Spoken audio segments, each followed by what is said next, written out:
Don't forget to subscribe and press the bell icon to never miss a video from testbook.com.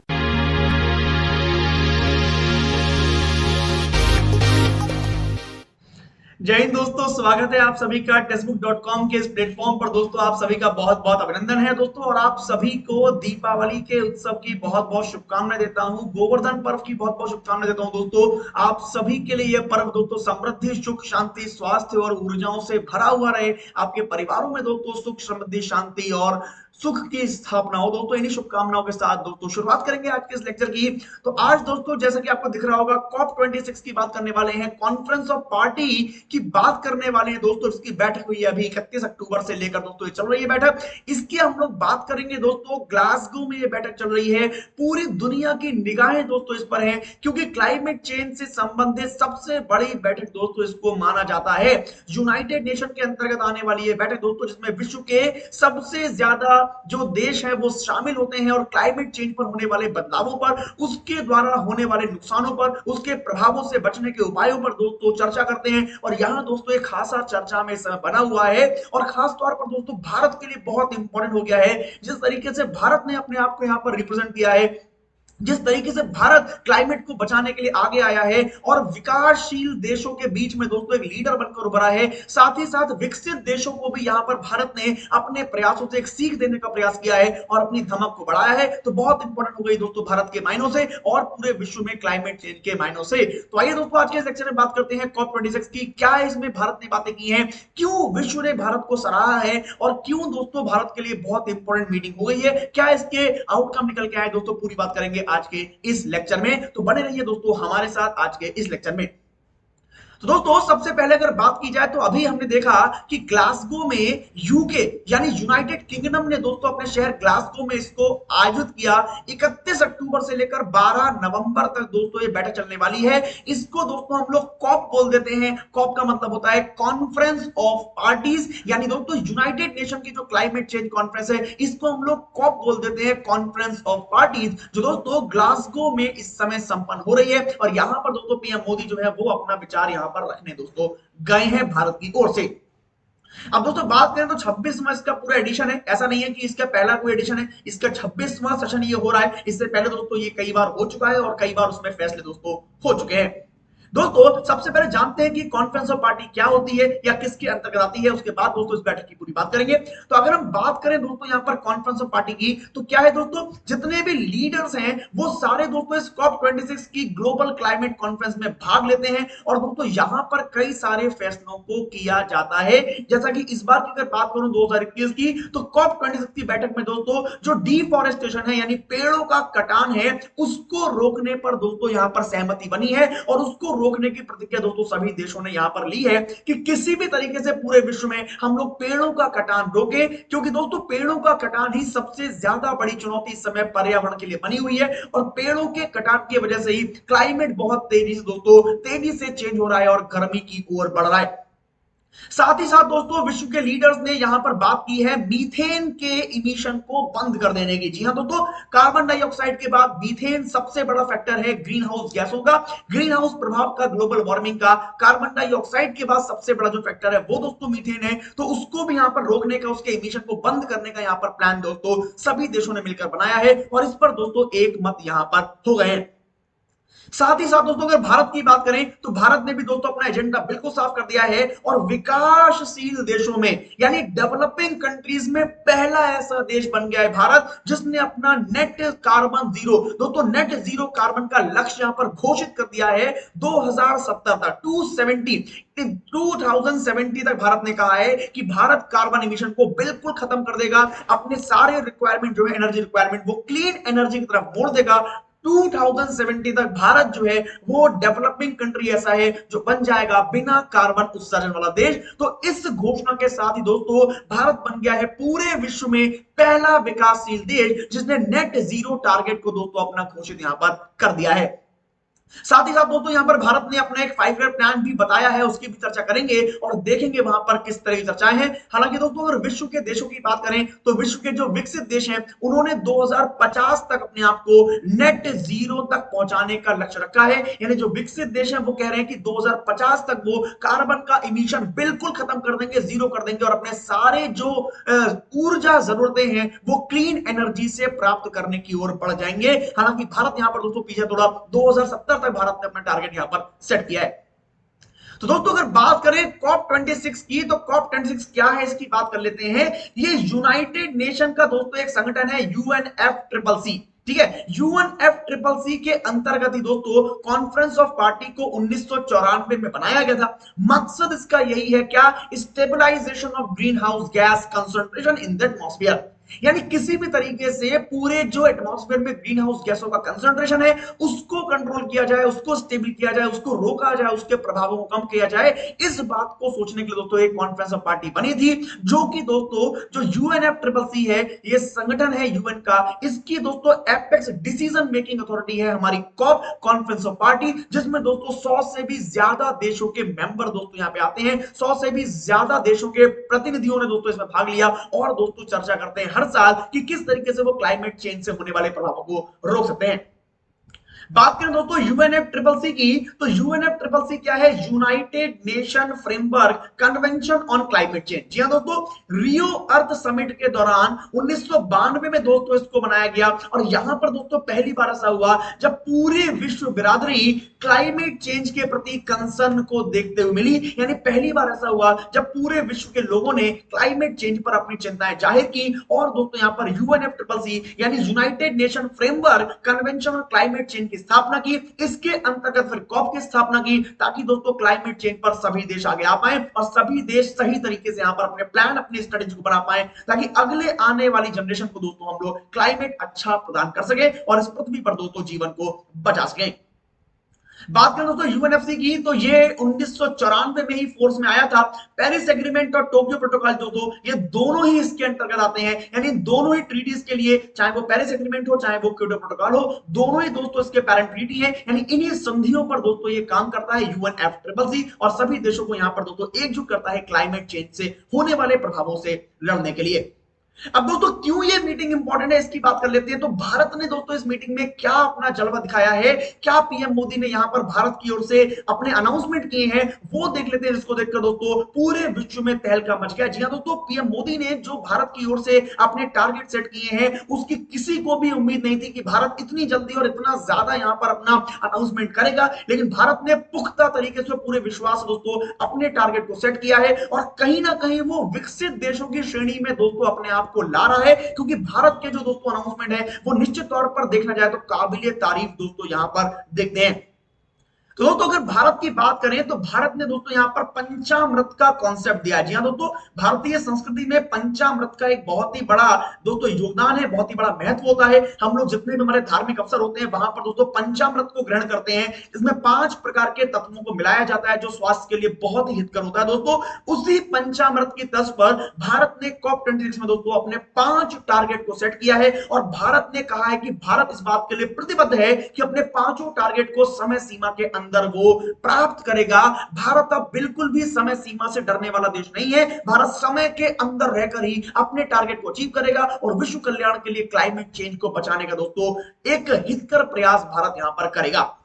तो क्या है दोस्तों 5 target उनकी बात करते हैं। सबसे पहला टारगेट जो भारत का है दोस्तों वो है अपनी जो ऊर्जा जरूरतें हैं उनको दोस्तों 500 गीगावाट तक नॉन फॉसिल फ्यूल पर आधारित कर देना। जी हां, भारत में जो फॉसिल फ्यूल प्रयोग होते हैं, चाहे वो किसी भी देश से आए हो दोस्तों, चाहे वो पेट्रोल हो, डीजल हो, क्रूड ऑयल हो या जो भी हो दोस्तों, वो सारे फॉसिल फ्यूल कहीं ना कहीं प्रदूषण क्रिएट करते हैं। तो भारत ने यहां पर अपना एक ताजा जो अनाउंसमेंट उसमें कह दिया है कि भारत 2030 तक 500 गीगावाट ऊर्जा जो है वो नॉन फॉसिल फ्यूल से प्राप्त करने वाला देश बन जाएगा। हम जितने भी फॉसिल फ्यूल यूज होते हैं देश में उनका सब्स्टिट्यूट ढूंढ लेंगे और उनकी जगह नॉन फॉसिल फ्यूल का उपयोग करना शुरू कर देंगे। ऐसा 500 गीगावाट तक की ऊर्जा जरूरतों के लिए भारत दोस्तों 2030 तक अभी करने वाला है। ये टारगेट दोस्तों भारत का बहुत बड़ा है जिसको अचीव करने के लिए बहुत ही तेजी से यहां पे सरकार को काम करना होगा। अगर बात करें दोस्तों तो पहले भारत का टारगेट 450 गीगावाट का था, लेकिन अब उसको बढ़ाकर 500 गीगावाट कर लिया है, जिसमें से 100 गीगावाट जो ऊर्जा है वो दोस्तों भारत नॉन फॉसिल फ्यूल ऊर्जा संयंत्रों पर स्थापित भी कर चुका है। यानी 400 गीगावाट की हमें क्षमता और प्राप्त करनी है, उससे दोस्तों हम लोग काफी कुछ यहां पर अचीवमेंट कर पाएंगे। आगे बढ़े दोस्तों, दूसरा जो भारत का टारगेट है वो है India will meet the 50% of its energy requirement from renewable energy by 2030। ये दोस्तों बहुत बड़ा टारगेट भारत ने सेट कर लिया है, जो कहीं ना कहीं भारत की क्षमताओं को दर्शाता है और भारत के बढ़ते हुए प्रभाव को भी दोस्तों दर्शाता है कि भारत ने कहा है कि 2030 तक वो जितनी भी ऊर्जा का प्रयोग करता है उसमें से आधी यानी 50% ऊर्जाओं को नवीकरणीय ऊर्जा स्रोतों पर ट्रांसफर कर देगा। यानी ऐसे ऊर्जा स्रोत जो कि बिल्कुल भी प्रदूषण नहीं फैलाते हैं, उन ऊर्जा संयंत्रों पर, उन ऊर्जा स्रोतों पर अपनी 50% एनर्जी दोस्तों ट्रांसफर कर देगा। यानी भारत 50% तक पर्यावरण को नुकसान देने वाली ऊर्जाओं का प्रयोग करना खत्म कर देगा। यानी भारत बहुत बड़े स्तर पर दोस्तों आगे अपने बदलाव करने वाला है, चाहे वो इलेक्ट्रिसिटी हो, चाहे वो सोलर एनर्जी हो, चाहे वो हाइड्रो पावर हो, इन सब चीजों पर भारत का मुख्य ध्यान दोस्तों अब केंद्रित होने वाला है। तीसरे टारगेट की बात करें तो भारत ने कहा है India will reduce the total projected carbon emission by 1 billion ton from now onwards 2030। यानी 2030 तक भारत अभी जितना भी कार्बन प्रोड्यूस करता है उसमें 1 बिलियन टन की कमी लाएगा, और उस 1 बिलियन टन कार्बन उत्सर्जन को कम करने के लिए भारत तेजी से बिना प्रदूषण वाले ऊर्जा स्रोतों की ओर बढ़ेगा, चाहे वो इलेक्ट्रिक एनर्जी हो, चाहे वो सोलर एनर्जी हो, चाहे वो विंड पावर हो, चाहे वो न्यूक्लियर पावर हो, किसी की भी तरफ भारत को बढ़ना पड़े भारत बढ़ेगा। लेकिन भारत 2030 तक अपने कार्बन इमिशन में से 1 बिलियन टन कार्बन इमिशन को कम कर देगा। ये भारत का यहां पर दोस्तों तीसरा लक्ष्य प्रधानमंत्री मोदी ने COP26 बैठक में दोस्तों बताया, जो कि वाकई में दोस्तों काबिल तारीफ है। ये दोस्तों देखना होगा कि भारत इन चीजों को करने के लिए किस तरह के चेंजेस लाता है। हालांकि इस प्रकार के अनाउंसमेंट तो हो गए हैं, अब भारत के पास उतना इंफ्रा है या नहीं, या भारत सरकार किस तरीके से उस इंफ्रा को तैयार करती है, उस बुनियादी ढांचे को तैयार करती है और ऊर्जा स्रोतों की ओर ट्रांसफर करती है चीजों को, यह देखने वाला दोस्तों होगा अगले कुछ वर्षों में। अगर बात करें दोस्तों अगले टारगेट की, तो चौथा टारगेट भारत का है कि भारत 2030 तक क्या करेगा, will reduce the carbon intensity of its economy bye 45%। यानी भारत अपनी इकोनॉमी में से दोस्तों 45% जो कार्बन इंटेंसिटी है उसको भी रिड्यूस कर देगा 2030 तक, जिसमें से अगर बात करी जाए तो 25% तो ऑलरेडी भारत 2005 से 16 के बीच में कम कर चुका है। अब इसको दोस्तों 40% तक ले जाने का भारत का यहां पर प्लान है कि 2030 तक 40% तक और भारत कम कर देगा, तो 45% जो कार्बन इंटेंसिटी है वो दोस्तों कम करने का टारगेट भारत का यहां पर पूरा होता हुआ दिखाई दे रहा है। तो ये धमाकेदार दोस्तों भारत ने अपने जलवे यहां पर बिखेर दिए हैं। किसी देश को उम्मीद नहीं थी कि इतने बढ़िया प्लान और इतने बड़े टारगेट भारत यहां पर सेट करेगा, क्योंकि भारत दोस्तों सभी जानते हैं कि विकासशील देश है, जिसके सामने और भी कई सारी प्रॉब्लम्स हैं, और भी कई सारी समस्याएं हैं, जिनमें तकनीकी की समस्या आती है, फंड की समस्या आती है, और यहां पर दोस्तों स्रोतों की समस्या आती है। भारत में और भी कई सारी समस्याएं हैं, उन सब के बीच में भारत सरकार का इस तरह के अनाउंसमेंट करना ये वाकई में दोस्तों चौंकाने वाला है। अब देखना बस ये होगा कि भारत सरकार इनको कैसे पूरा करती है और भारत इसमें कितना सफल हो पाता है। अगर आखिरी टारगेट की बात करें तो भारत ने दोस्तों यहां पे क्लियर कर दिया है कि 2070 तक भारत ऐसा काम कर देगा कि भारत में से एक पॉइंट भी कार्बन इमिशन नहीं होगा। यानी भारत 2070 तक अपना कार्बन इमिशन जीरो करने वाला देश बन जाएगा। हालांकि विकसित देशों ने अपना टारगेट दोस्तों 2050 को रखा है, लेकिन दोस्तों भारत की स्थितियों को देखते हुए 2070 एक बेहतरीन वर्ष होने वाला है, क्योंकि 2070 तक भारत यहां पर नेट जीरो कार्बन को अचीव कर लेगा। यानी भारत पूरी तरीके से क्लीन एनर्जी को प्रयोग करने वाला देश यहां पर बन जाएगा। तो अगर ऐसा होता है दोस्तों तो ये बहुत बड़ी बात होगी भारत के लिए और तमाम विश्व के लिए। दोस्तों यहां पर भारत दोस्तों नेता बनकर उभरा है, एक नेतृत्वकर्ता बनकर उभरा है, क्योंकि किसी भी विकासशील देश ने दोस्तों अभी तक क्लाइमेट चेंज पर ऐसे कोई एक्शन नहीं लिए थे। अब भारत के ये फैसले निश्चित तौर पर दोस्तों बाकी विकासशील देशों के लिए प्रेरणा बनेंगे और विश्व के लिए भी दोस्तों एक निर्देश बनेगा कि भारत किसी भी मामले में यहां पर पीछे नहीं है। दोस्तों भारत के साथ साथ यहां पे बात करें तो भारत ने एक बात और भी यहां पर कही है जो बहुत इंपॉर्टेंट है, और वो दोस्तों भारत ने कही है, एक स्लोगन यहां पर दिया है भारतीय प्रधानमंत्री नरेंद्र मोदी द्वारा, वो है दोस्तों वन लाइफ वन वर्ल्ड। यहां पर दोस्तों लाइफ का मतलब है लाइफ स्टाइल फॉर एनवायरमेंट, यानी पीएम मोदी का साफ संकेत है कि भारतीय संस्कृति में जो भारतीय दिनचर्या बताई गई है वो दोस्तों बिल्कुल पर्यावरण के अनुकूल बताई गई है। इसका मतलब यह है कि यहां भारत ने साफ संदेश देते हुए कहा है कि पूरे विश्व को भारत को समझाने की जरूरत नहीं है। जिस प्रकार के दोस्तों हम देखते हैं कि पूरे विश्व में कई रिपोर्ट्स आती हैं जिसमें भारत को निर्देश दिए जाते हैं कि भारत जो है वो प्रदूषण फैलाने वाले देशों में है या भारत जो है पारंपरिक चीजों को प्रयोग कर रहा है, वहां पर दोस्तों पीएम मोदी ने इस बार करारा जवाब देते हुए सही एक लाइन बोली यहां पर, लाइफ स्टाइल फॉर एनवायरमेंट, यानी भारत ने पूरे विश्व को कहा है कि अपनी दिनचर्या को भी आप एनवायरमेंट के लिए बनाइए, यानी आप अपनी दिनचर्या में भी छोटी छोटी चीजों को पर्यावरण के अनुकूल बनाइए और एक कलेक्टिव पार्टिसिपेशन दीजिए ताकि दोस्तों पूरा विश्व यहां पर अपने क्लाइमेट को बचा सके। इसके अलावा दोस्तों जो नेशनली डिटरमाइंड कंट्रीब्यूशन अनाउंसमेंट है इसका भी दोस्तों भारत ने कहा है कि 9% जो remaining IPCC 400 GT carbon budget है वो भी दोस्तों भारत यहां पर यूज करेगा ताकि दोस्तों 1.5 डिग्री सेंटीग्रेड तक की तापमान बढ़ाने का जो हमारा एक फरमान है वो 2030 तक कायम रह सके। तो ऐसे दोस्तों भारत ने यहां पर अपने जलवे किए हैं, ऐसे अनाउंसमेंट यहां पर भारत ने COP26 मीटिंग में दोस्तों कर दिए हैं। यही बात करें दोस्तों तो यहां पर मैंने यहां पर एक अंतर दिखाया आपको कि भारत ने जो पेरिस में COP21 की मीटिंग हुई थी, ये भारत की जो मीटिंग हुई थी पेरिस में 2015 में COP21 की, और अब जो ग्लासगो में COP26 हुआ है उसमें भारत के जो टारगेट्स हैं उसमें कितना चेंज हुआ है ये मैंने एक अंतर के रूप में दिखाया है। अगर इमिशन इंटेंसिटी की बात करें तो भारत पहले 33 से 35% तक की रिडक्शन की बात कर रहा था, लेकिन अब दोस्तों भारत ने 45% की रिडक्शन की बात यहां पे की है। अगर रिन्यूएबल एनर्जी की बात करें तो पहले भारत केवल 40% तक की बात कर रहा था, लेकिन अब भारत ने 50% तक बढ़ा दिया अपना टारगेट। दोस्तों ये कुछ चेंजेस भी आए हैं भारत के पेरिस से लेकर ग्लासगो तक के इस कॉप के सफर में। तो निश्चित तौर पर भारत दोस्तों एक बहुत सही दिशा में आगे बढ़ रहा है और विश्व को लेते हुए साथ में भारत ने एक नेतृत्वकर्ता की भूमिका यहां पर निभाई है दोस्तों। तो काफी अच्छे प्लान इसके सामने आने वाले हैं। बस एक बात इंपॉर्टेंट मैं बार बार कह रहा हूं कि भारत किस तरीके से इन चीजों को अचीव करता है, इन अनाउंसमेंट को किस तरीके से भारत अचीव करता है और क्या फैसले लेती है सरकार इन अनाउंसमेंट को पूरा करने के लिए, किस तरह के चेंजेस आते हैं तकनीकी में और किस तरह के चेंज आते हैं फंड में, इस बात को दोस्तों यहां पर चर्चा करनी होगी। बात करें दोस्तों पूरे विश्व की तो COP26 मीटिंग में दोस्तों भारत के साथ साथ बाकी देशों ने भी कुछ सारी प्रतिज्ञा ली है।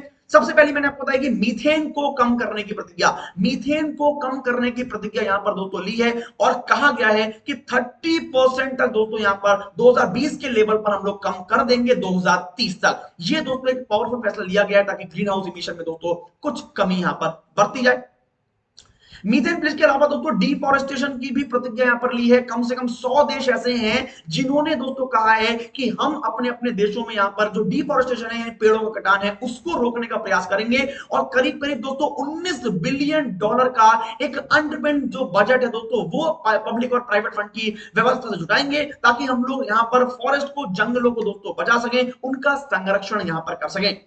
दोस्तों एक रिपोर्ट के मुताबिक मैं आपको बता दूं कि 2020 तक करीब करीब 2,58,000 स्क्वायर किलोमीटर के जो जंगल हैं वो दोस्तों पूरे विश्व में काट दिए गए हैं, जो कि अपने आप में यूके के क्षेत्रफल के दोस्तों लगभग दोस्तों बराबर या उससे ज्यादा हो जाते हैं। तो ऐसी कंडीशन में जंगलों को बचाना अपने दोस्तों क्लाइमेट के लिए बहुत जरूरी है और उसी पर यहां पर COP26 में दोस्तों बात की गई है।